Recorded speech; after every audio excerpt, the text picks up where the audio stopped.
Starfleet Underground. Every week, we'll take a look at the latest Star Trek news and then check out a current or classic episode of Star Trek. Rutherford's cyborg implant flips out and restores an old backup that turns his eye red, his attitude bad, and his mind to a teenager. He faces an internal struggle and races for self-control. Mariner and Boimler are stuck on a planet doing recruitment duty, manning the Starfleet booth, and trying not to kill potential recruits. God, what the fuck is this? This looks like a starship shit. Wait, what does this thing say? I'm the captain? What the fuck? This is so cool. Here, I'll just sit down and shut up. Dude, wait, who the fuck are you? Number one, hello. You're number one? What do you pee? Well, you're number two. That's your number one? You pee everywhere? Huh? Yeah. No, I'm the number one. I am the captain. No, you're number two. Girl, sit down. What the fuck? Shut up. What the hell? Who's that? Check out the girl over there. Oh my God. There's a girl? She's got boobs. Ew. Oh, Jesus Christ. Girls. Did everyone... I can see her. So gross. Oh my God. If you squint really hard to see if you can She's see. got boobs. Oh, wow. Ew. Oh, she's going to talk to me. I can't Wait. Where's the buttons? I want to turn up the air conditioning to see if she's got headlights. Hey guys, Oh come my on. God. You guys all Where's turned the- into your teenage selves? What the fuck? Am I the What only fuck? one who Wait, wasn't affected? Hi. Oh my God, Wait. she's talking. Ugh. Who's the tall dude wearing garters? Jesus Christ. wait, now we have say to something. fix this. I'm the captain. You need to say something. What the fuck, cuz? Let's talk. Hi. Okay. Gather around, children. Gather around. What? Are you going to do something for I have something to show you. Oh, shit. Okay, Strip do you show? see... Wait, do you- oh my do you God. see- That guy is like really endowed. Who the hell are you? Oh, jeez. Okay, Stop look looking at into my this crotch. pen. Do you see the pen I'm holding? Look into the pen. Oh my God, she's gonna flashy thing us. Holding a pen. Ready? What the fuck? And abracadabra! It's a powerful magic called science. Oh, Wait, ooh, what the fuck? that was weird. Are you guys okay?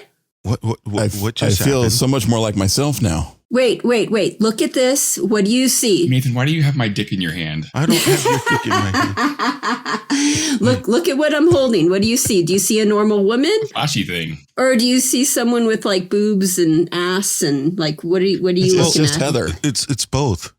You're a normal Oh, woman. thank God that you has guys are back. boobs and ass. So You guys are back. I mean, What honestly, the hell? What do you mean back? What happened? You guys were acting like teenagers. honestly, What the fuck? I'm not much different than my teenage self. No, you're more vocal. Your teenage self was sort of shy and in the Well, corner. yeah, I can talk more, but I'm less the gay hell? than I was. You're less gay.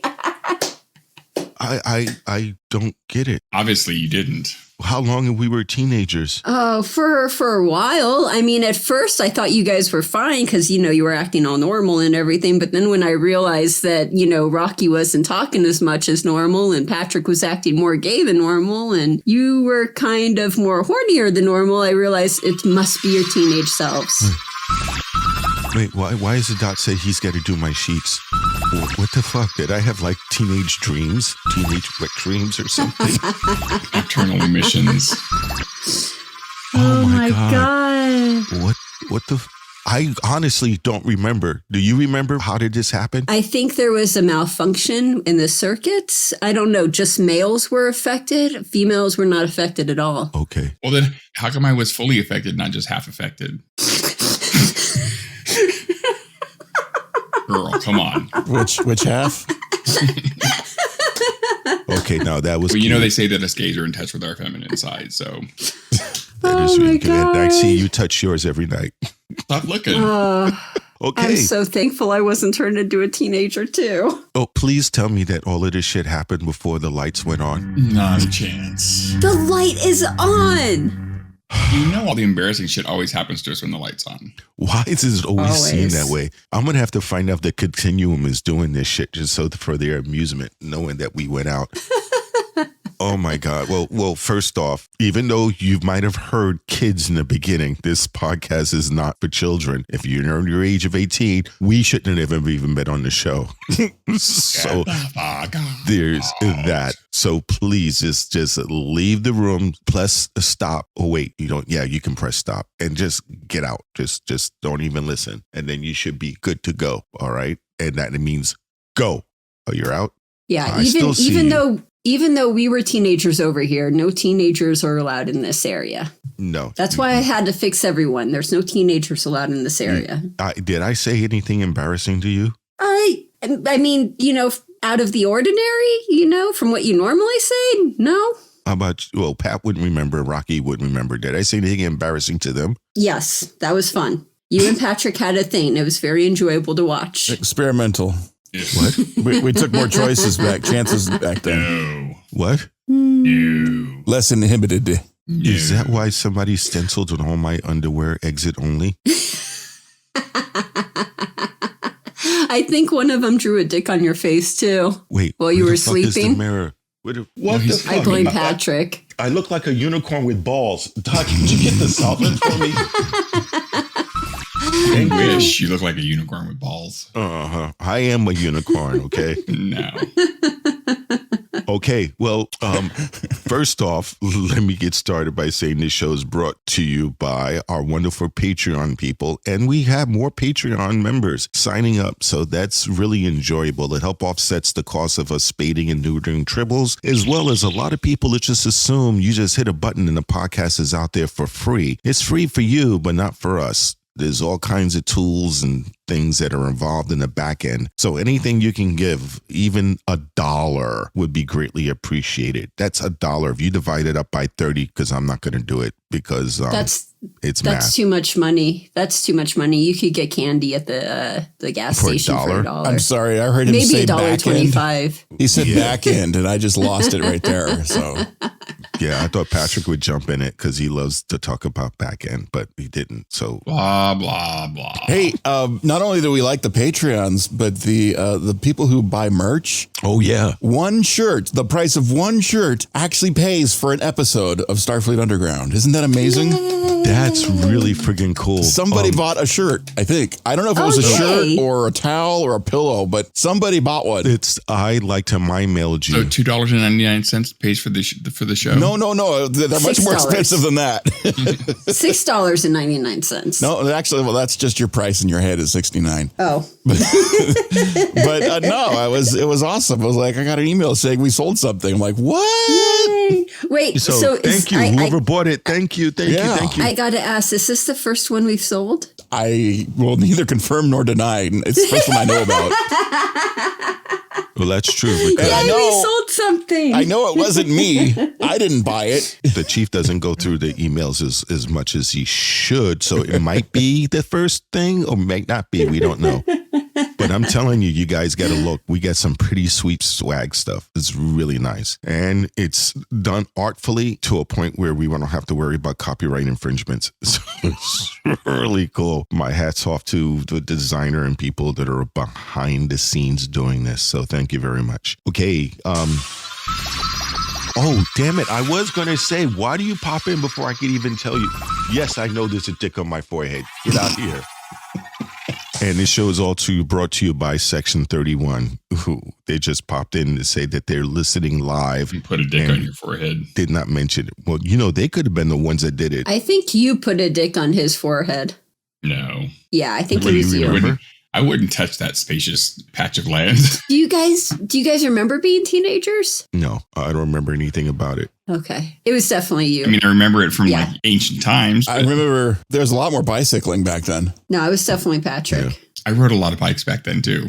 Oh, wait. You rode a lot, period. The dots are threatening to blackmail me and show me the video if we don't allow them all to have an hour of themselves on the holodeck. Okay. Doing what? I have no idea what dots do. So, all right. If you guys are going to erase the video, I will allow you to have an hour of free time on the holodeck after the show. They just sit around and beep for like an hour. Seriously. That's all they do. But then the beep gets really, really fast. They hover and beep. Well, I think 007 and that one ensign is going out, and I heard something when I was walking in the hallways. I probably shouldn't be repeating this, where she uses the dot as a vibrator or something, or they put the dildo on the hand again and go out. Like, I'm just like, wow. Wait a minute. La. Is that why I heard her ask how many extensions you have? Yes. Like, she's getting into this. I gotta tell the crew stop fucking the machines. Just they're not supposed to do that. Okay. No. All right. Wait a minute. No, I did not say that. What do you mean I did say that? I never told you to look into installing a vagina. Get out of here. What do you mean last night I told you? I was a teenager last night. I don't remember. What do you mean the boobs would be delivered by Space Amazon later? No, get out of here. What the hell? So does 007 have a flashlight extension? That's a nice way of putting it. Yeah, he came in all proud of it. Oh my gosh. Patrick, are they getting in your stash? I don't have any. I don't know. I know you don't have a fleshlight, but do you have dildos you could be taking? Oh, okay. It's because they were using them as lightsabers. When you're asexual, it means you just don't have sex at all. Mm-hmm. Really, basically. So masturbation doesn't even occur to you. So No. he just watches. He just watches. I'm definitely not asexual. So he's a watcher. I'm bi. I like it both ways. So here you go. You double your chance on getting a date. Right? There's more options. It's perfect. And your wardrobe. Yes. Yes. Okay, let's continue on. This show is going to be talking about other things. Are we going to talk about Star Trek at some point? Exactly. We're going to talk about other things other than lower decks. I already said who the show's brought to you by. Of course, if you haven't figured it out by now, this is the first show that you're listening to us. Sorry. God help you. We're so sorry because you don't know who the hell we are, what's going on, or what you got into. So, but welcome aboard. I'm Captain Nathan Adams. I'm here with my number one, my first officer. I'm Patrick. I'm number one. I'm the computer guy and the foreign species liaison. And the person who scienced us with the wonderful words abracadabra and then had the pen in front of her cleavage to hold teenage boys' attention. As she thing is my wonderful science officer. I love science. It's such a powerful magic. Hi, I'm Heather Ferris. I'm the science officer, and I don't get to use abracadabra too often in my science field, but I feel very giddy that I get to use it today. I don't know how I feel about having Heather flashy thingus. It was fun. I'm keeping this. I don't know either, because if she does know how to do that, that means that she might have done other things to us that we don't not aware about. And well, maybe I shouldn't say this. You don't know if I flashed you before. That's the thing. Well, I would be blind if you had. And if I woke up with weird, that may explain why I wake up with weird tingles at different places. So. No, that's the dots. Oh, I hope they don't have the flashy thing. Also, we're going to be talking about my engineer, winner of the O'Brien Award, and during a drunk night proved that he can use a part of his body to pole vault over objects. There is no proof of that. You didn't have recording evidence.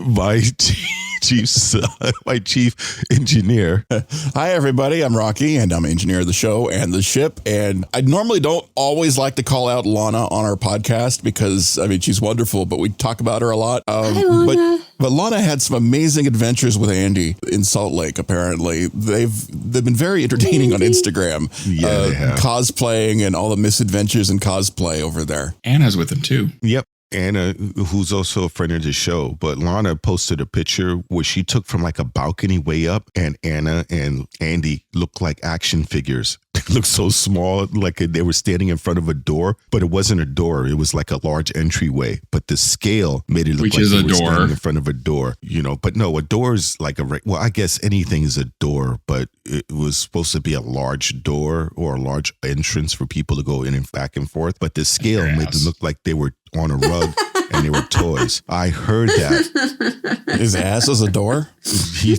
wishes. To your heart? Any opening where you could go in and out, right? That was funny. Well, I guess that's true.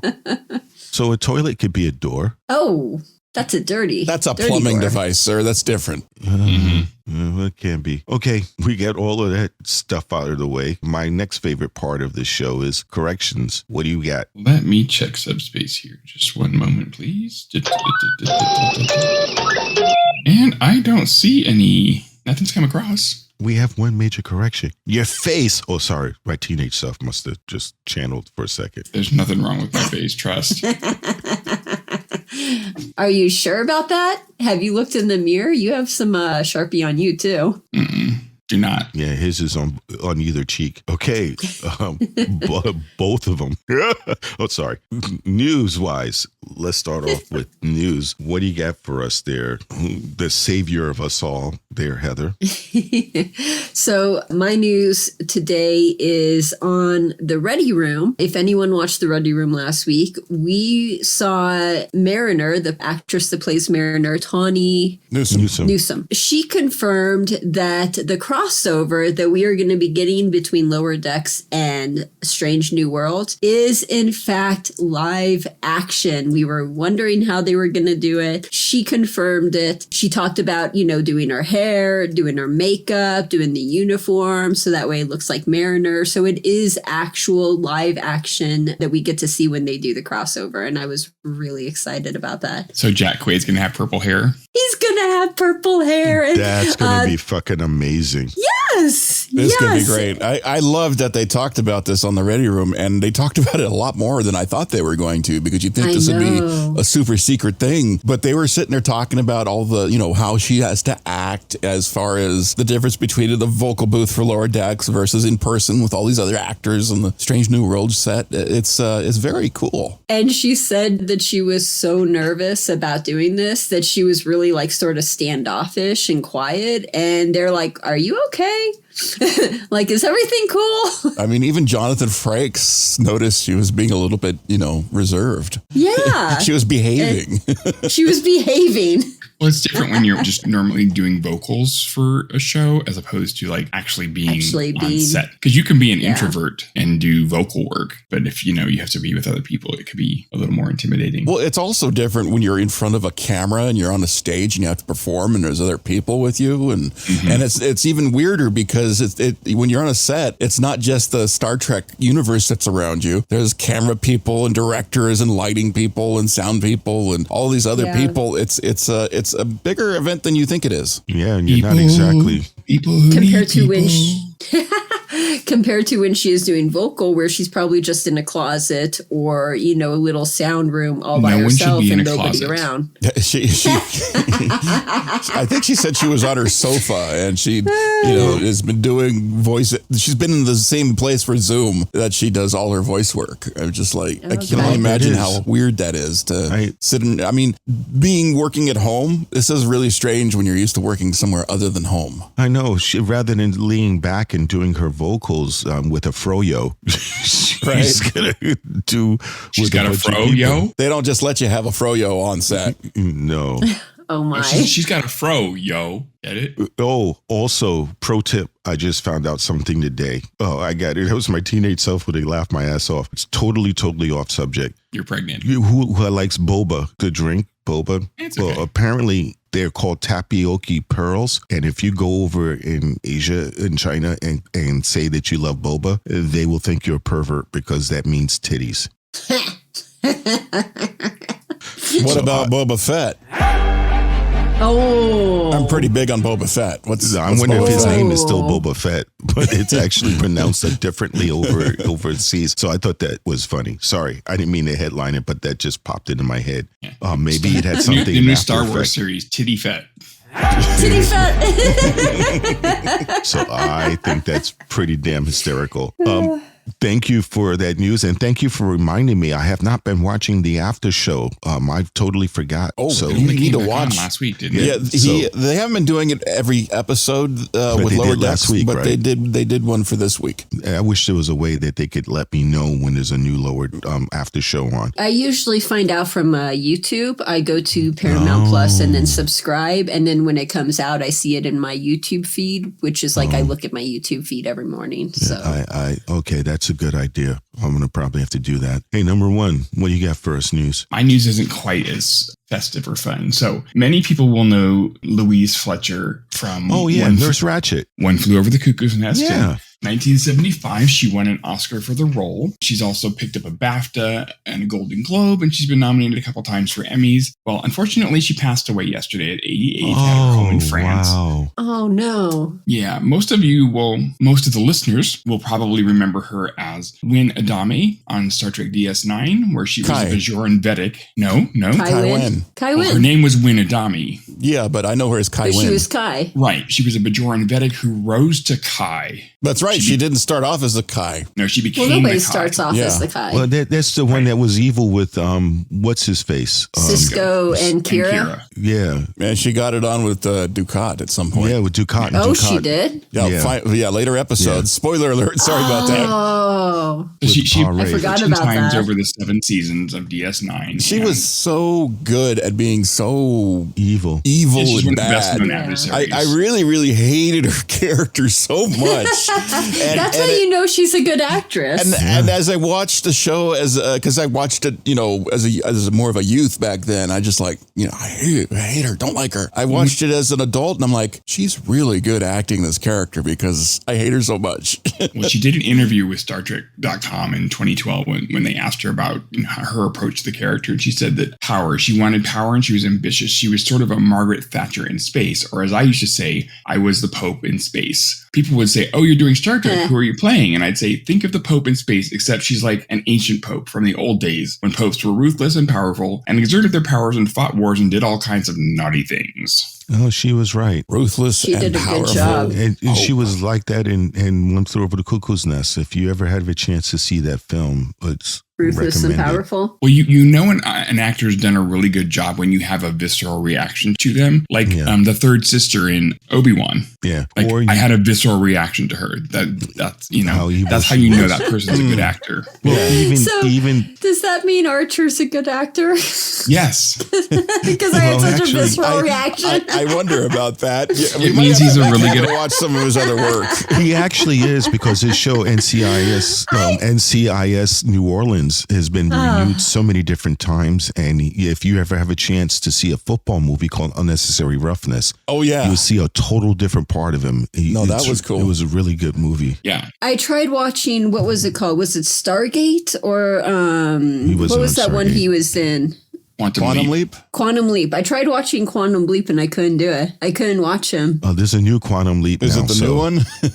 No, the old one. The old one? The new one's actually pretty good. I like the first episode. Yeah. Where do you see the new one? On Channel 4. It's on Hulu. Hulu. Oh, good. Okay. I got to check out Hulu. That is sad news. I did like her a lot. And there are actors that are out there like, what's her face in Lost in Space, the remake of Netflix that played Dr. Smith. Oh, Parker Posey. Parker Posey. Oh my God. I watched the show just to hate watch her. Just so don't you remember she was in Blade 3? Yeah. And she was the vampire who was torturing Ryan Reynolds. Yeah. She's a really good actress. She's deliciously evil. Yeah, she knows how to play that condescending bitch type person. She's like a Karen with all of the craziness taken out. Well, Kai Winn was the space Karen of DS9. Yeah, so. I was going to say, Kai Winn was pretty Karen. You can say all these bad things about this character, but the actress who played her was amazing. Phenomenal. Yeah. I mean, was amazing. Did she win an Academy Award somewhere along the line? Yeah, for One Flew Over the Cuckoo's Nest for playing Nurse Ratched. So that's just like another level of acting also brought onto Star Trek. You sit back and you look at Star Trek and you go realize these actors are another level. Now look at Sir Patrick. He was trained as a Shakespearean actor. I mean, quality actors. Quality actors. He's really good. Now, Chief, what do you have news-wise? Oh, I was looking at the Star Trek Discovery Season 4. It's coming to Blu-ray, DVD, and whatever fuck a steelbook is. I still don't know what a steelbook is. It's a book that has metal pages and metal. It's just a fancy case, right? Yeah. It's just a really, really fancy way to say we put it in a fancy case for you. So we could charge more. Exactly. Well, it's collectible, quote unquote. That's how they get your money. Anyway, it's coming out December 6th with over 90 minutes of special features, including behind the scenes featurettes with the writers and producers discussing how their visions were actually realized by the cast, the sets, and the costumes and the props, all the cool stuff that they had to put the show together. Sonequa Martin Green talks about Michael Burnham and her intimate times in the season, behind the scenes moments and interviews. They also talk about creating space, the visual effects department using that AR wall as the real life holodeck. And they have a very special featurette on how the COVID thing took toll on the show. Also, there's wonderful things like deleted scenes, gag reels, and there's a commentary for episode 413. So season 4 on your Blu-ray and DVDs for Discovery coming out. I also have something that will save you a little bit. When you do the news next time, make sure you're not near the science department, because they found that most men, not all men, when they see an attractive woman, it lowers their cognitive abilities by a large percentage. No shit. Yeah. Wait a minute, there's an attractive woman around? There's I'm just saying. Damn. See, he doesn't know that. You'd have to have somebody like Zachary Quinto, and Patrick will show you the effect on you. There you go. Yeah, see, yeah, you just wait, sir. So, my news, for those of you that are jonesing on Strange New Worlds, it's not coming out for a while. Still jonesing, though. However, if you really want to get a little fix on it, IDW is coming out with a comic book called The Illyrian Enigma. Patrick, did I pronounce that? Illyrian. Illyrian? Okay, good. I did that. Enigma. And the comic book, which is really worth getting, is going to see Pike on a crusade to prove Una's innocence. So the comic book is about him trying to prove her innocence, and it's going to tie in season 1 and 2. Remember last episode, season 1, Una was arrested? She isn't innocent. Well, he's going to try. I'm not one to talk or anything, but that gal ain't innocent. No, but he's going to try to get her released. And I guess if he could prove that she was worked on without her permission, maybe that would help, because it's genetic modification. Just like Bashira, he didn't have anything to do with his. You mean he's not going to jailbreak her? I don't know, but the comic's going to be in shops on December 21st. That sounds like something kinky. What do you do? He jailbreaked her. Well, Ooh, nasty. There are handcuffs involved, so with fur lines. Rocky was saying that we can get Discovery season 4 on Blu-ray. Well, it looks like Strange New World season 1 is available for pre-order. Wow! So this is going to be a lot of fun stuff. The whole world is available for pre-order if you're sucker enough to pre-order. I tried to pre-order. Never mind. Anything like pre-cum? So comicbook.com you can go over to comicbook.com and read more information. We've spent a lot of time trying to come back from our teenage self and getting everything else situated. When you open up that box, it's hard to put Pandora back into it, Yeah. But what really disturbs me before we get into the recap here of our homework is the fact that Heather has a memory erasure device. I love that. And I'm going to rethink a lot of the little things I wake up with on me. So... You don't remember. If you don't remember, it never happened. So I thought the dot was lying that says somebody used me as a cheese plate. I can neither confirm nor deny that. Is that okay? Is that a code? Cheese plate? I don't know, but Doc wouldn't explain. That. Then when I tried to get him to explain, all of a sudden he ran off and says he had to go to science. And when he came back, he had no recollection on what he had told me. I love my toys. So, okay, for those of you who loved Patrick last week, I get good news for you. He'll be doing it again next week. This week we have Heather. Okay, so this week we watched Star Trek Lower Deck Season 3, Episode 5, Reflections. It first aired September 22, 2022. And I want to point out that this episode was written by Mike McMahon. Now, Mike wrote a lot of episodes in Season 1, but then he started, tapering off where other people would write it. So when I saw that he wrote this episode, I got all excited because I knew it was going to be a good episode. Okay, so teaser, Nightmare on Cerritos Street. Rutherford visits Dreamland to meet up with his old friend Freddy Krueger. At that moment, an engine overheats and explodes, killing Rutherford in his sleep. Luckily, he woke up alive, safe, and screaming his head off, which scared the ensign walking by, causing him to shriek like a girl. The towel, That was dude. funny. That was funny. I was half expecting him to drop the towel. I thought he was going to scream and drop the towel. He's I was got a really disappointed good he didn't grip drop on the the towel. There's a really That good was grip on funny. that towel. And then the look he cut him was hysterical. They wouldn't have done that for me. I tried to get him to do that, but they were like, no, we can't. The censors. Oh, damn. There's just a thing about the frontal male nudity. If he was walking the other direction, he totally would have dropped the towel. He could have. So the guy actually has a name. Do you know his name? Towel guy. They called it to him last week. What did they call him? Ensign Federov. Federo. Yes. And every single time we've seen him, he has always been in a towel. Yep. So we saw him in season 1, episode 1, episode 3, episode 5, nothing in season 2. And then in season 3, we saw him in episode 4 and now in episode 5. He was in the shower the entirety of season 2. Is that what it was? That's what it was. Masturbating the whole time. Well, I mean, some guys do that in the shower. They take a long shower, yeah. Sonic showers, you know. It's a public shower. You could be meeting friends there for some fun. Yeah, I don't think so. No. You'd probably get in trouble for that on a starship. Is there anything else about the opening sequence about waking up and getting one of those? It was like a work dream, you know, where you dream and you're dreaming you're at work and you just everything goes wrong. Mm-hmm. No, that's the one where you arrive at work and you're naked, like no pants on, no shirt on. That's a different And you dream. have to give a speech in front of everybody. Yeah. No. That's a totally different dream. No. Usually I get a dream where you're working on something and nothing works. Like every piece of equipment's going wrong and you can't figure it. Is that an engineer dream? I think it's an engineer dream, and it's kind of what Rutherford had. He had an engineer dream. Everything's going wrong and he can't fix it in time, and then it explodes. Yeah, that's definitely an engineering dream. Joe. Or nightmare. Yeah, also for as a teenager. Everything explodes? Yeah, before you wanted Nothing to. goes right and everything explodes. I've had that dream before. La, la, la, la, la. Yeah, one of the worst things you can hear is when you just get ready and a whisper in your ear, not yet. It's like, I can't stop it. I'm sorry. Okay, go ahead. And you're like, too late. Okay. Act 1.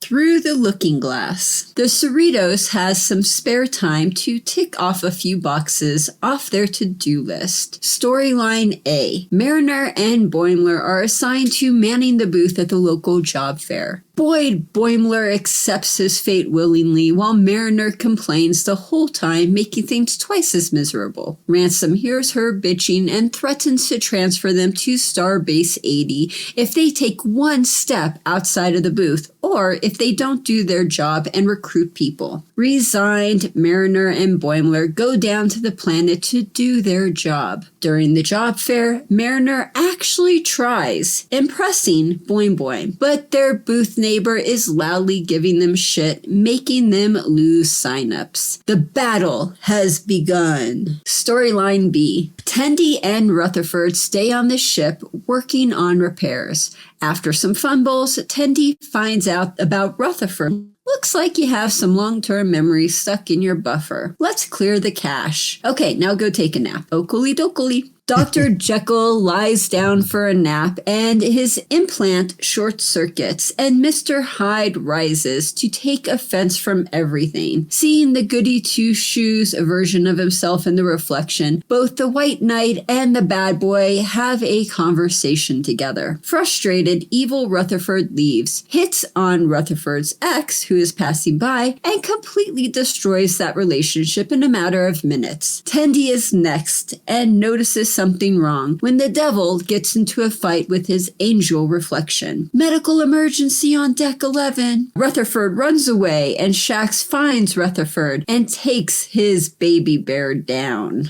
This was, I thought was really funny and was interesting too. I really loved it. First off, he was right. Tendi did figure it out right off the bat that something was off. It took her a second, but after they had their moments of, Okely dokely, she figured it out.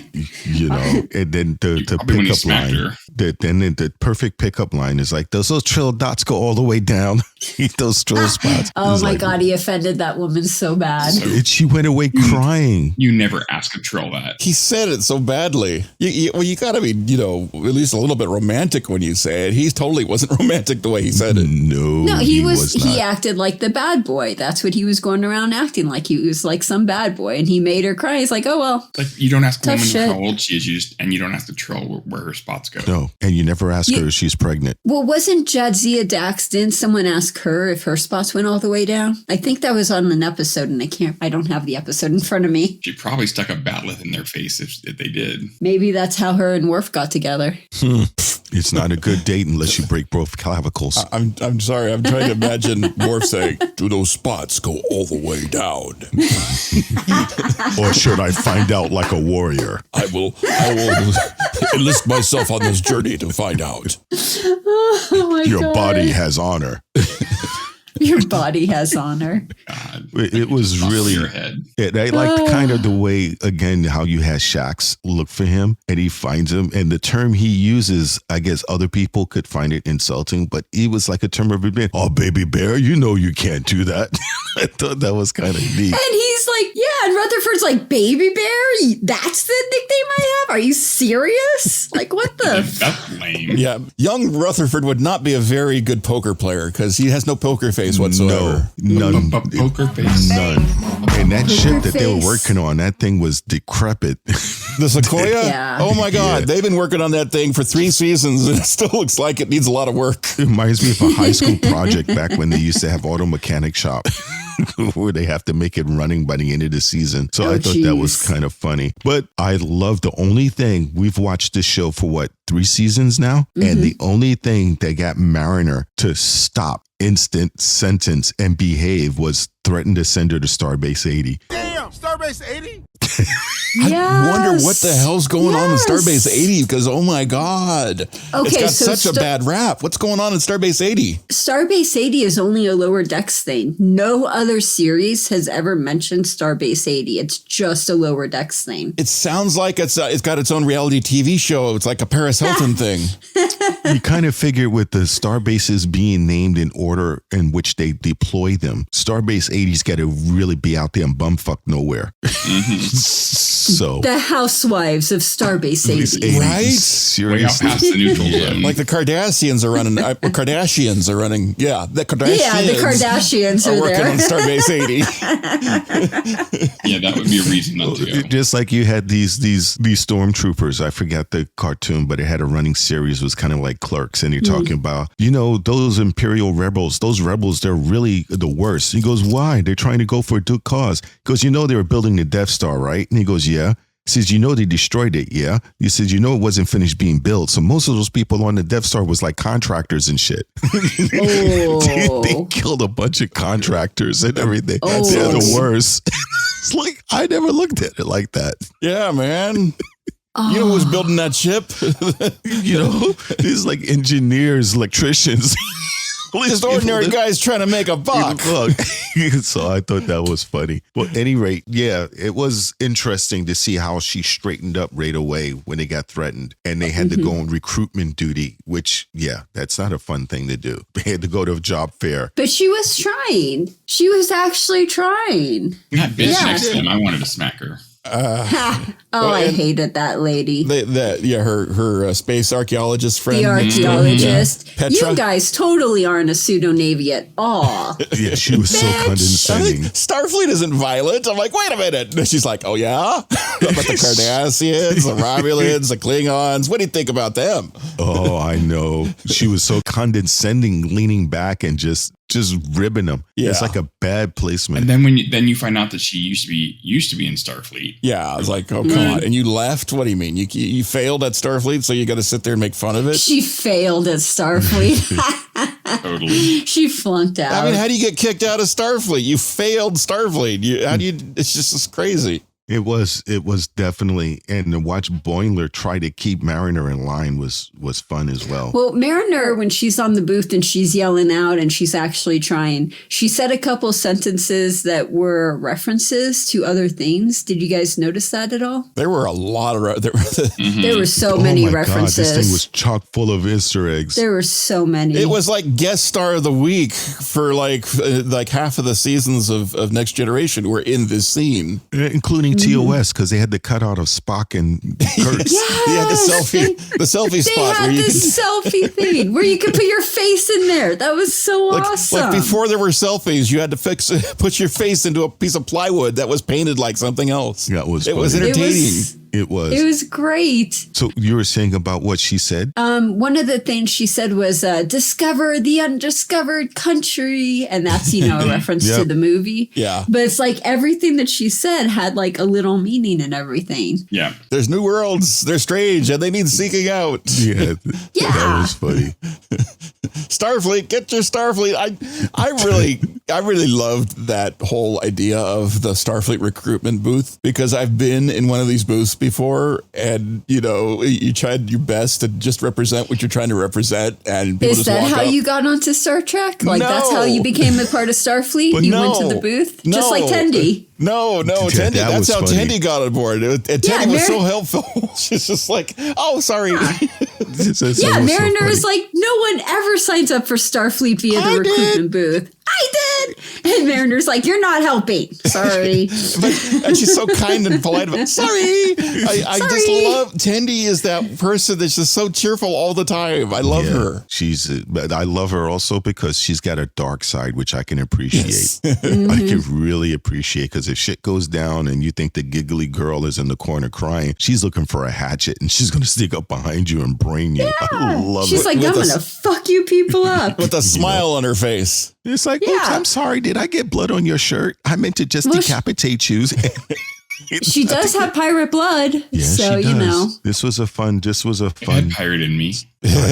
Well, Hey, now. we don't mean it like that, but you know. Okay. Oh, man. Oh, that's because he was after the booty. Booty pirates? Yeah, he was after the booty. I liked how the archaeologist was like, what, you want to be a Borg? You like getting covered in black rubber tubing? Like everybody in Starfleet becomes a Borg? Well, that some people find that kinky. Yeah, don't be knocking the fetish ball.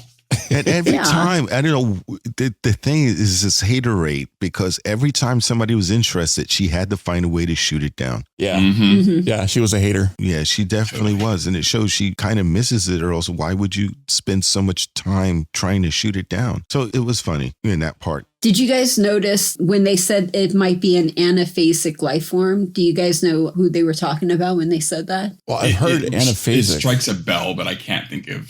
Is it the one that when they went to the planet in the original series and it was be able to merge with Cochrane? Oh, yeah. Okay. It's not that. It's not that. It's the green smoke that seduced Crusher in Next Generation Season 7, Episode 14, Sampaguita. Okay. Other kind of anaphasic alien. Yeah. Okay. Yeah.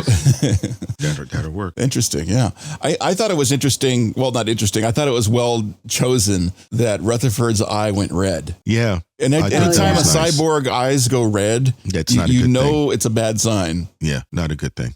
Okay, yeah. Not And he also was a little bit of a hater because he's like looking down like engineering section down there. Well, that's a stupid idea. He basically represented the internet all of a sudden the second they saw the Cerritos for the first time. Because everybody, the second you saw the Cerritos the first time, you're like, hang on a second. They're going to put all that engineering down there and there's only those two little shafts to get to it. That's a stupid idea. But Rutherford's been aboard Kali class for a long time now, and well, his reflection has. And he's like, no, it's a cool ship. Everything's cool here. And young Rutherford's like, this is stupid.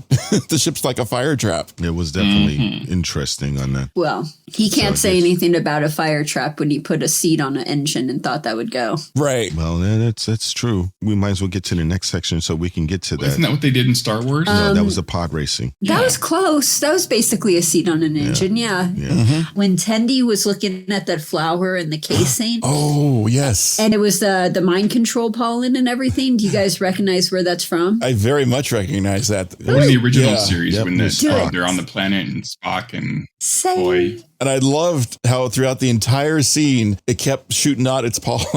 Yes, like every time you cut to it like breathed on it the wrong way and it went whoosh. I mean, you're sitting there holding your teeth the entire scene thinking it's going to get knocked over. And oh God, Tendy's going to knock it over. No.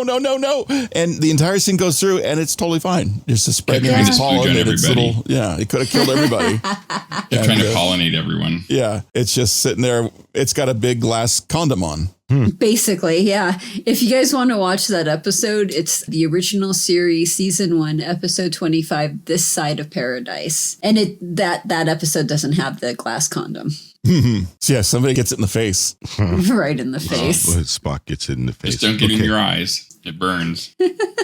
Wait, what are we talking about? Let's go to the next section. That's what we're talking about. Hi, Captain. Act 2, Pears Are Evil. Storyline B. T'Ana is examining Rutherford in sickbay, and there is nothing odd or out of the ordinary. This is Rutherford, but his memory and personality are from a decade ago. The only thing they can do is wait for Rutherford to wake up from his coma. Inside Rutherford's mind, his past self meets his future self and is not impressed. Why can't I remember any of this? Well, maybe it's because you erased your memories when you got this cybernetic implant. The doctors programmed it in a way that made Rutherford think that all of this was his choice. But no matter, what's important is to get out of this dreamscape and to become Rutherford's permanent, dominant personality. After fighting each other and getting nowhere, they decide to race the ships they built. Whoever wins gets to be the dominant personality. Mr. Hyde builds a crotch rocket, while Dr. Jekyll builds a Delta Flyer. He even has the uniform. It's time to start the race. It's neck and neck until a Romulan ship appears out of nowhere and attacks. Storyline A, Mariner is getting shit from her neighbor and the attendees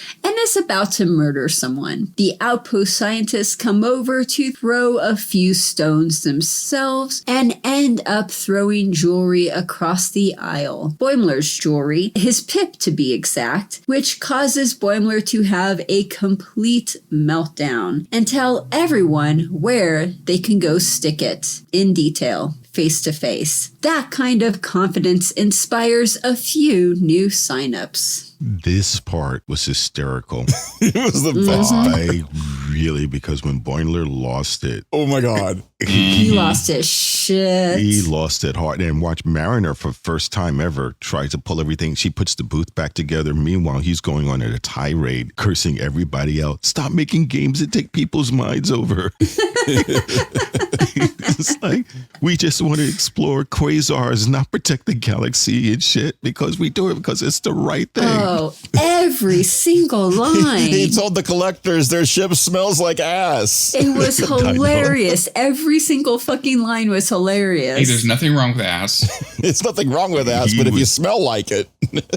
Oh my God. He was hysterical. And he talking about, you guys are conspiracy guys. Why don't you research the truth? The truthers were, oh my God. The truthers is like a great representation about what's wrong with everything, except they were actually right about the butt bugs. Butt bugs? Yeah, there's a cream for that. Yeah, that was scabies. You need to get rid of those. I thought it was hilarious because they bring up Cisco and they're like, oh my God, the Cisco guy. And then they say Cisco has butt bugs? No, and then they brought up the second. That was the first conspiracy about him being a power, whether.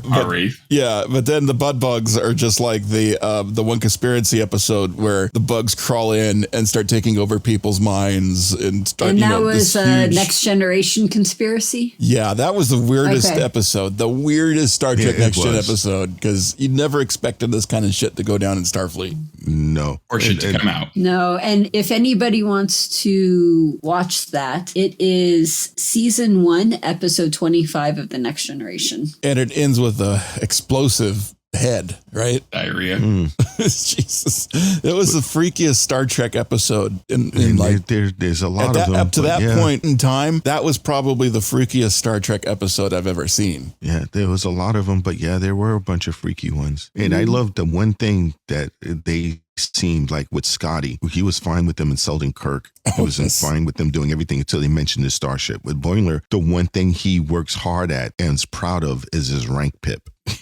The fact that they flicked it off his pretty jury and then stepped on it. Someone stepped on it. Ooh. Yeah, because he was sitting there calming down Mariner, like, calm down, it's okay, and keep yourself in check, it's all good. And then the person walks up and insults him, their uniforms, and like, hey, our uniforms are cool. And hey, this guy thinks the uniforms are cool. That's hilarious. And then they smash his pip, and I've never seen Boimler like explode like a cartoon before. He flipped the table. he fucking flipped the table. Yeah, he lost All of a sudden they thought he was Teresa Giudice. He went off on everyone. But what was really funny is that they talked about the same thing that fans talked about. So this was probably a cathartic for the writers because why is there so many fucking uniforms? Well, I know cosplayers think that too. Yeah. It's like, why? It's like, because they update it and everything. We have this cool little flap. So that was really, really good. And I really enjoy the fact that how he just went crazy. And you get people to respect that confidence. Like you were saying, Heather, all those people start coming up to the booth. That was interesting, though. I was not expecting that reaction. And the guy's like, oh, what, you guys do engineering stuff too? I'm like, oh, yeah, we do engineering. He's like, oh, that's so cool. We have a whole division for that. Meanwhile, the guy in the beginning is like, oh, you could become a transporter operator. It's like, and yeah, you end up in a place with no windows. And like, hey, that's not very nice. It's a starship. But after Boimler loses it and starts going crazy, everyone's like, hey, that guy's gone crazy. This looks like a fun thing to learn. Let's do this Starfleet thing. Yeah, it's like, if he gives him that, Starfleet gives him that type of confidence, I want that confidence. And then everybody starts showing up to sign up. I thought that was awesome. Meanwhile, the archaeologist, you see her sneak off as soon as Boimler loses it. I have to rewatch it a third time. I did not see her sneak off. Yep, as soon as Boimler loses it, you see her take off and head into the building in the background. That sneaky little bitch. Okay. Perfect. Yeah. So that was pretty wild. Speaking of the archaeologist, she said one thing in there, and you guys never have to go back in time to save Earth. And Mariner's like, that only happened 4 times. 5 tops. 3 or 4 to 5. That was funny. 5 tops. That only happens all the time. It's okay. Did she count the last Picard, the last season of Picard? Because that's one they keep adding more shows, so there's just more chances to go back in time. Right. I don't think, that is interesting. I wonder if they added that. We're going to have to do a count. Do you count that for Discovery? Because they were going back and forth in time. Yeah, they went but forward that's classified. In time. Yeah, but that's classified. Oh, shit. We don't talk about Discovery. No. Section 31 is like censored by Section 31.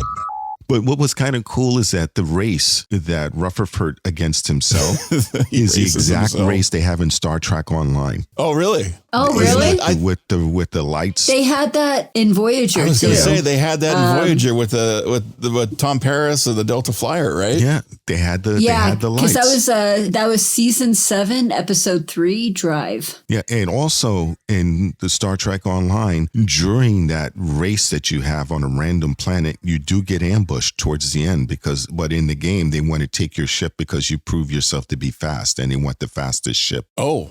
So, but this one was kind of interesting because you had that Warbird came out of nowhere and Homeboy was just like, well, you set the parameters. It seems justified that you get a hit by it, in my opinion. It was kind of interesting. Well, there are a lot of cool things in that. I'm still trying to figure out what kind of ship he had there because it looked like it was more out of Star Wars than Star Trek. Yeah, it was a mishmash. It was like a chop suey ship. And it was basically a young Rutherford ship. Did you guys notice the name on the ship? I could not figure out what that is. Sampaguita. And every time I typed it into my iPad, it completely spell checked it to something else. So I'm just like, I don't know, man. Spamagito? What? That's the national flower for the Philippines. Oh, that was really cool. Oh, that's really cool. Yeah, because the actor that does him is Filipino, isn't he? Yeah, that's awesome. That's isn't he coming? I sent you guys something. He's coming back on season 2 of the Loki. Yes, on Loki. Yeah, he's on Loki. Be permanent. Yeah, you actually physically see the actor on the show. He's really good, and he is. He's a desk person. The smallest bit part on the first season, but they're bringing him back for more. They made it bigger because he has a drawer full of infinity stones, and they use them as paperweights. Which is really cool. So, but this whole section, I found to be immensely enjoyable. Yeah, and then Rutherford, goes with the actual Delta Flyer, which is just super cool. And he's like, "What? That's like a shuttle with a paint job." No, it's cooler than that. Yeah, it's like I always wanted one, so I could see that you had the time and the effort to be able to build your heart's desire. So I think that's really cool. Little do we know, is this spoiling the next section? It comes with a crew. Yeah, that's spoiling the next section. Oh, sorry. You're spoiling. So memory flash. Let me flash our audience there, Heather. What happened? So, Tom Paris, we were talking about Delta Flyer, and I wanted to tell you guys, you see Delta Flyer on Voyager a lot, but on season 5, episode 3, you get like a nice full view of the Delta Flyer being partially finished, being built. So if anybody wants to see that. It was done quite well. It was done nice. And it since it's been adopted is Federation-wide. I mean, the Delta Flyer, it's so cool because it started off as Tom Paris's hot rod. Basically, I just thought that was just awesome that Tom Paris had a hot rod. Rocket. Well, I mean, it was bigger than his crotch rocket. I don't know what I'm saying there, but I just thought it was super cool that he had his own little hot rod space shuttle. It was nice. In order to become even more nicer, let's move to the next act. Aye, Captain. Act 3.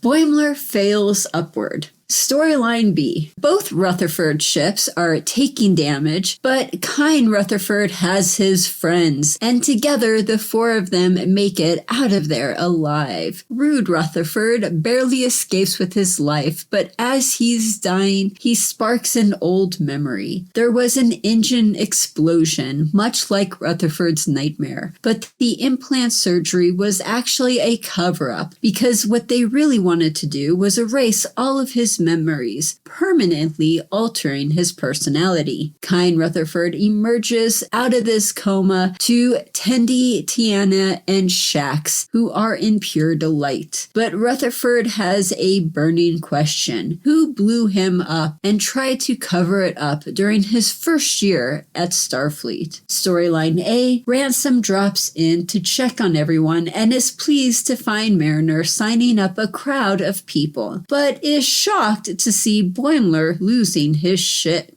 I think he's being controlled by butt bugs. With a newfound respect and admiration, Ransom throws Boimler into the brig for a night, but it's okay because his friends are there to hang out with him. Later that night, Mariner is finishing the mission log when she gets a phone call from her archaeologist booth buddy. She used Boimler's breakdown as a distraction to steal the Grand Negus's gold staff, and before she hangs up, she invites Mariner to join her. The answer is no, but Mariner is actually considering it. Why are we talking about butt bugs again? Didn't we get a cream for that? Yeah, because, they're all happy that, our conspiracy is true. The truthers are hiding under the table, but they're like, we think it's butt bugs. That is just funny. It's just dying when that happened. Yeah, I thought that was funny. I don't think they ever went up the bugs. I thought they were neck bugs. Weren't they neck bugs? Yeah, there was neck bugs and ear bugs from SETI Alpha 5. The ear bugs was Star Trek II, The Wrath of Khan. Yeah, SETI Alpha 5. But the butt bugs were like, everybody had like a thing on the back of their neck in Next Generation. And when they had that thing, you knew they were evil, and they were walking around with trapper keepers because this took me right out of the show. Everyone's walking around with these trapper keepers. I'm like, why do they got trapper keepers on Star Trek? This doesn't make any sense. Trapper keepers 1980s. Cool. Yeah, it was the 80s, and they were the coolest thing. But why would they have them on Star Trek? It didn't make any sense to me. Cool things last forever. Time warp again. And then the guy's head explodes at the end, which is just like, oh my god, that's the weirdest Star Trek I've ever seen. Yeah, Scanners. Yeah, but it was definitely. They're making that a series. The part that I also liked is the fact that Rutherford shows how much he's matured, because when his / other memory gets beat to shit and get ready to die, and he shows how much he likes his friends, because when he had Hello Matrix of all of his friends come up, and he beams his other self on board and won't let him be destroyed by the Romulans, which would have been an easy way to do it. It was really cool because he did the bigger thing. He beamed him off the ship just as it exploded, like you do in Star Trek. Yeah. And then he's got his whole crew with him, which is like, yeah, man, I wouldn't go anywhere without my crew. My crew's here. I was like, that's awesome. He's got his crew. And then I had to laugh because there's a moment with Mariner as one of his crew people. She actually says, okie dokie. I love that. I noticed that. Yeah. And then they had a little thing from the Wrath of Khan when he's sitting there holding him and puts his hand on his head and goes, remember. Oh yes, the remember moment. Yeah, which was totally what Spock did to Bones. So I thought that was funny. But instead in this, it let him remember more what was going on with how he got exploded, and there's a cover. We still don't know who did it though. Yeah, well, that's a thread that they're going to continue. I mean, we got closer to finding out who did this to Rutherford. Yeah, and they were in shadow, and they were wearing the Starfleet emblem. I'm wondering if it was Section 31. It probably. Wait, no, we didn't say it was you. Leave. We said it might have been you. What do you mean you won't confirm or deny? Oh, then leave. Okay, sorry about that. Well, from a different perspective, too, when you're looking at it, wasn't this sort of like a tragedy in disguise? Because Rutherford's original personality, the person Rutherford was lost. And now a personality that wasn't there until after this accident happened is now taking over as the dominant one. Yes, that's the nice one, but it's not the real authentic Rutherford, like who he was. That's a thought. Interesting. But the real authentic, would he have been given as much to society as the modified Rutherford has? The other side of this, though, because they're both inside his head, I don't think one kills the other one off. It's just which one's dominant. Well, I think he's always been a part of that Rutherford. He becomes like Quatlo from Total Recall. Okay, that's deeper than I was going to go. I thought he was just a part of himself. But, when you go to Total Recall and bring out Quatlo, yeah. Quaid.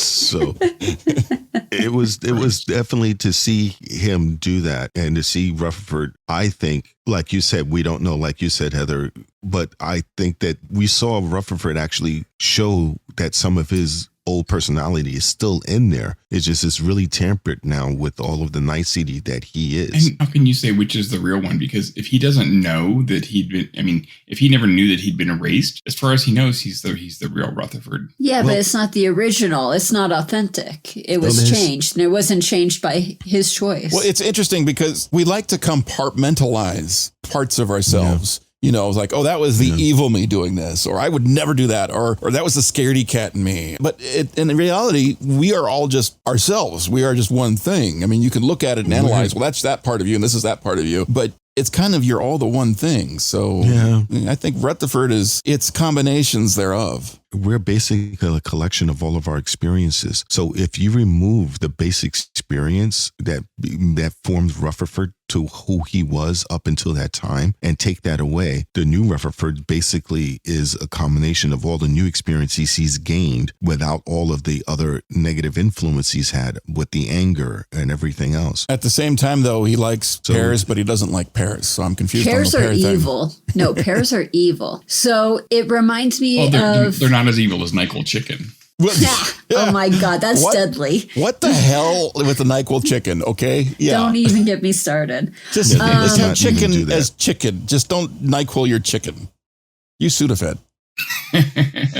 And that would be Speedy Gonzalez chicken. Now I totally forgot what I was going to say because all I could think of is NyQuil chicken. That's all I got on the brain now. Oh, Jesus. Yeah. If you're listening to us, don't ever do that because that shit can kill you. Yes, don't do that. Don't experiment with chicken, for Christ's sake. I mean, when the FDA has to put out a warning to not NyQuil your chicken, then hello. Like, who thought of that? If you want to get crazy with your chicken, just go to Taco Bell and get some chicken. Or Chipotle. It'll come right out of you. Or Kentucky Fried. Kentucky Fried's good. Okay, going back to Star Trek. I found a quote when you were saying Boimler was like having a meltdown and he was saying the best shit ever. Like every single sentence was awesome. One of the things he said was, I failed the Kobayashi Maru 17 times, motherfucker. And he's like throwing shit and breaking shit. Really lost it, man. Oh, I laughed so hard. I laughed so fucking hard. 17 times. That was funny. With the motherfucker at the end as he's throwing shit. My notes, I was taking my notes and it says ducking times. I'm like, oh man, my fucking notes. I know he said fucking. No.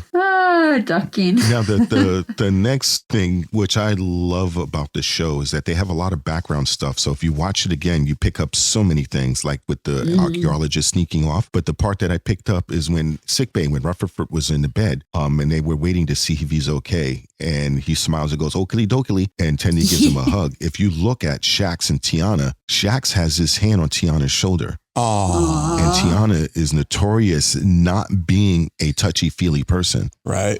And she's allowing a cat. That really, but that really shows the relationship they have. Mm-hmm. And I thought that was a nice little touch. Yeah, cats only let certain people get touchy-feely with them. Oh, yeah, if they don't want you to touch them, if you're a stranger, will not let you touch them. No stranger danger right there. But Shax, she's bringing Shax care balls. That's how much she likes him.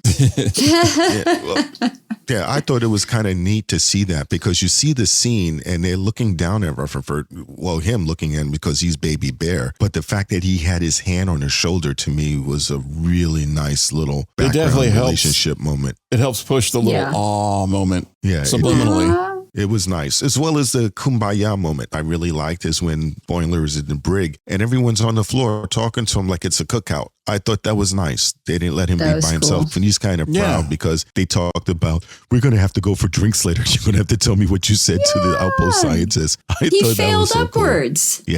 Yeah, that's a good way to saying it. He definitely earned respect from people. Him raging earned respect of the people trying to sign up for Starfleet, but he also earned respect from Ransom, because Ransom's like, yeah, man, you're going to be in the brig, but let's go get some drinks later and talk about this, because, you know, you pissed off the scientists and that was cool. Yeah, you did what we wanted to do. You've done what we've wanted to do forever. So I thought that was nice. On the job fair, did you guys notice at the Collector Guild's booth, there was a small Ferengi doll, like sitting on there? Like they had so much stuff on there. I would literally be here for hours trying to go through everything. So I'm not even going to bother. Oh man, the dude on Twitter has been going crazy this week. Oh, I love him. I so freaking love that guy. He's got every reference. Have we retweeted his stuff? Have we on Starfleet Underground? I don't always, but I like all of his stuff. I definitely like lots of his stuff. Okay, so if you go to our profile, we'll give him a shout out. I'll put him in the show notes. Shout him out. Okay, perfect. But he is fantastic. And one of those things is that Ferengi doll that you see on there is actually based on a Ferengi Beanie Baby that's sold at the Star Trek Experience. That's a deep cut. Oh, that's pretty cool. That is a deep cut. That's a pretty deep cut. Yeah. And I never bought one. Damn it. I know, right? All that shit is like, I'd never want to buy any of this stuff. And you go back 10 years in the future and like, gosh, I wish I would have bought that. Like literally every single item that was on each table had a significance or a meaning. On the archaeologist table on her booth, you had the stone statues inside her tent. That was from the original series, season 3, episode 10, For the World is Hollow and I Have Touched the Sky. There's so much stuff. They do a really good job. That's how you can tell that the writers for this are fans of the show, because of all the stuff that they have. Yeah. Whenever Mike McMahon writes one of these, it is filled with Easter eggs. Like there's always so many freaking Easter eggs. It's just more than you can go through. I always get excited when I see that he's writing for the show. I would love to find out how did the staff of the Grand Nagus get stolen in the first place and wind up in your museum. It looks like it belongs in a museum. Yeah, that's really kind of strange. But no, somebody was actually using that to crush nuts. Maybe Quark stole it from his brother and then sold it for platinum. Maybe that's how he got his moon. Maybe it's a fake. What I thought was interesting is towards the end, you get a mini cliffhanger is because she's doing what she really didn't want to do. And she's actually doing a pretty good job doing the mission log Mariner. And then she gets that phone call, so to speak, that video call with her. To be continued. Yeah, to say you want to join us. Which, why is there no caller ID? It's 2382. She's There's an no fucking archaeologist. caller ID. She's a stealth mode. So it comes up and goes, hey, if you ever get tired of Starfleet, come and join. Dude, it's 2022 and nobody picks up their phone if they don't know who's calling. Right. Well, that's there's true. no more Starship warranty stuff. Maybe they finally figured a way to stop those. No, I think on Starfleet, your communicator just goes off. It doesn't matter who's calling. They just don't get prank calls because they don't put those numbers out to everyone. But she wound up getting Mariners, and she told, and I think I could see in a future episode that Mariner joins her for like a half a season or a season and then decides that she misses Starfleet too much. But they had the will she or won't she finger over to save contact, not save contact. And she saves the contact. No, Mariner's going to save that contact because Mariner's got contacts like that all over the galaxy because she's got the contraband hookups. And what better contraband hookup are you going to have than an archaeologist that can go rogue? Good point. And she's hot. And we know Mariner. Yeah. There you go. There's a good thing on there. So I thought I really enjoyed this episode. Really. I really enjoyed this episode. Really did you? Yeah. Really? I liked it a lot. How about you, Heather? What would you give it? I give it a 9. Hard 9. Full hard 9. Ooh. I better not wake up with any parts of me sore tomorrow. And Pat, what would you give it? Give it an 8.5. 8.5. Wow, you couldn't stretch out that half an inch, huh? You should know. No, I do not. You Really? dink. Really? You dink. Really? Oh my God. No wonder You're always people stretching already- out half an inch. If people are in the conventions already think I am, you're going to get them convinced. How about you, Chief? Really? I'm going to go 9.25 because it was a pretty good 9 right there. I was really liking this episode and it got the quarter out of it. I wasn't going to go 0.5 on this because I'm saving it. But yeah, I was pretty solid at a 9.5 or 9. Okay. 9.25. All right. Everybody's going to have to stand back a little because I'm giving this my whole 10. Woo! Oh my God. Really? Yeah, Damn, I'm talking that's spear big. damage. I'm talking spear damage. This episode had a lot of stuff in it. One is because I feel like Boimler sometimes where you just want to rage against people and just go crazy. My younger self would have definitely been like Boimler. Oh, yeah. And just like I still feel like murdering people sometimes. Oh my God, it's not even funny.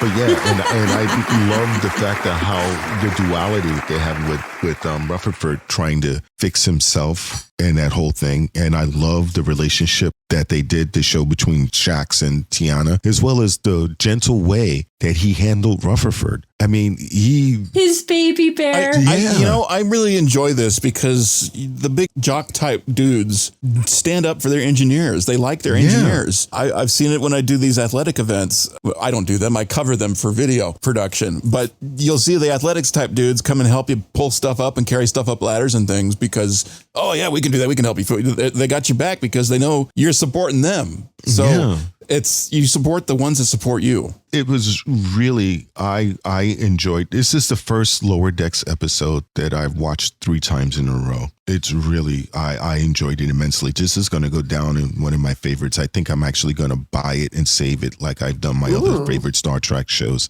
Cool. That I can watch it. But it was a really good show. I enjoyed it a lot. Yeah, really. Sorry. really. That was called out to me. Sorry. Really. I know you may not have an answer for this, but I'm going to ask anyway because I take great joy in listening to you not know what it is. But I know in about 3 episodes, you'll know the name anyway. No, in 2 episodes. So what's next week's homework assignment there, Pat? It's not listed yet.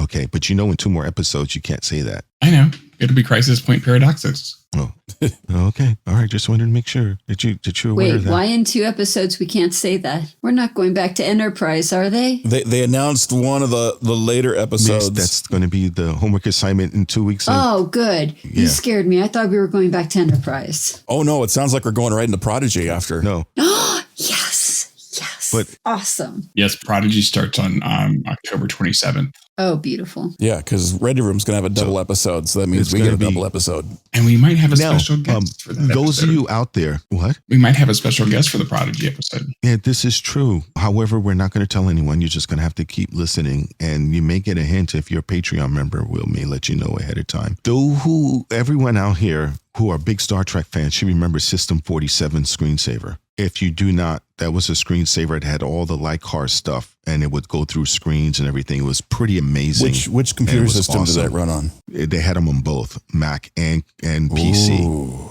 Well, it's been dead for a long fucking time.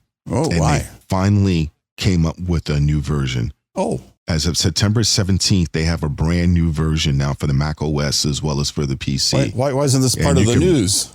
Yeah, I should have given you the news.